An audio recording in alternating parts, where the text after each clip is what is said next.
श्री लक्ष्मी नृसिंह प्रतिष्ठान यांच्या अधिकृत यूट्यूब चॅनलमध्ये आपले सहर्ष स्वागत आहे।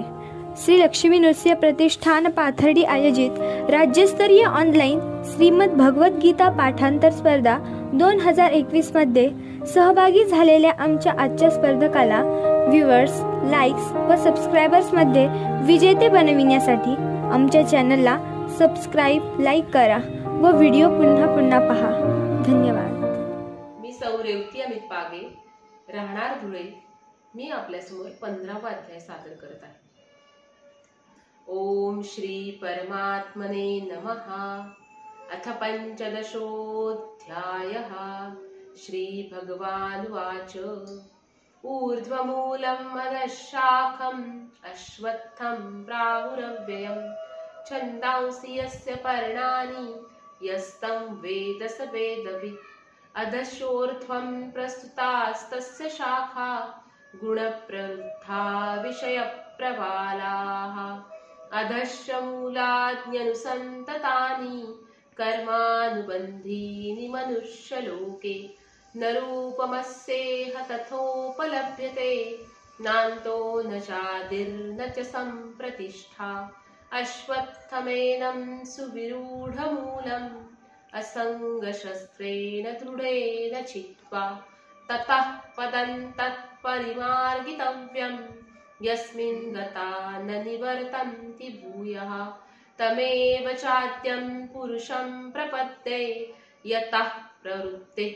प्रसृता पुराणी निर्मानमोहाजितसङ्गदोषा अध्यात्मनित्या विनिवृत्तकामाः द्वन्द्वैर्विमुक्ताः सुखदुःखसंज्ञैर्गच्छन्त्यमूढाः पदमव्ययन्तत् न तद्भासयते सूर्यो न शशाङ्को न पावकः यद्गत्वा न निवर्तन्ते तद्धाम परमं मम ममैवांशो जीवलोके जीवभूतः सनातनः मनःषष्ठानीन्द्रियाणि प्रकृतिस्थानि कर्षति शरीरं यदवाप्नोति यच्चाप्युत्क्रामतीश्वरः गृहीत्वैतानि संयाति वायुर्गन्धानि वाशयात् श्रोत्रं चक्षुस्पर्शनं च रसनं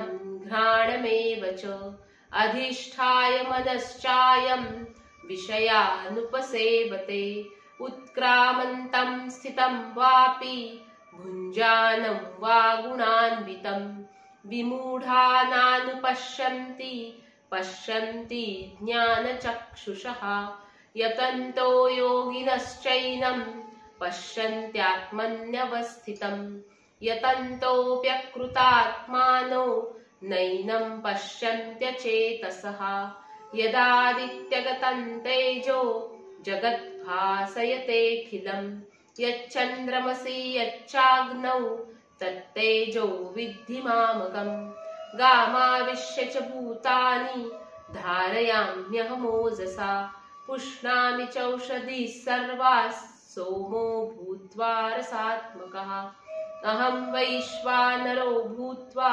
प्राणिनां देहमाश्रितः प्राणापानसमायुक्तः पचाम्यन्नं चतुर्विधम् सर्वस्य चाहं हृदि सन्निविष्टो मत्तः स्मृतिर्ज्ञानमपोहनं च वेदैश्च सर्वैरहमेव वेद्यो वेदान्तकृद्वेदविदेव चाहम् द्वाविमौ पुरुषौ लोके क्षरश्चाक्षर एव च क्षरः सर्वाणि भूतानि कूटस्थोऽक्षर उच्यते उत्तमः पुरुषस्त्वन्यः परमात्मेत्युदाहृतः यो लोकत्रयमाविश्य बिभर्त्यव्यय ईश्वरः यस्मात्क्षरमतीतोऽहम् अक्षरादपि चोत्तमः अतोऽस्मि लोके वेदे च प्रतितः पुरुषोत्तमः यो मामेवमसम्मूढो जानाति पुरुषोत्तमम् स सर्वविद् भजति मां सर्वभावेन भारत इति गुह्यतमं शास्त्रं इदमुक्तं मया नघ एतद्बुद्ध्वा बुद्धिमान् स्यात् कृतकृत्यस्य भारत। ॐ तत्सदिति श्रीमद्भगवद्गीतासु उपनिषत्सु ब्रह्मविद्यायां योगशास्त्रे श्रीकृष्णार्जुनसंवादे पुरुषोत्तमयोगो नाम पञ्चदशोऽध्यायः। श्रीकृष्णार्पणमस्तु। हरये नमः। हरये नमः।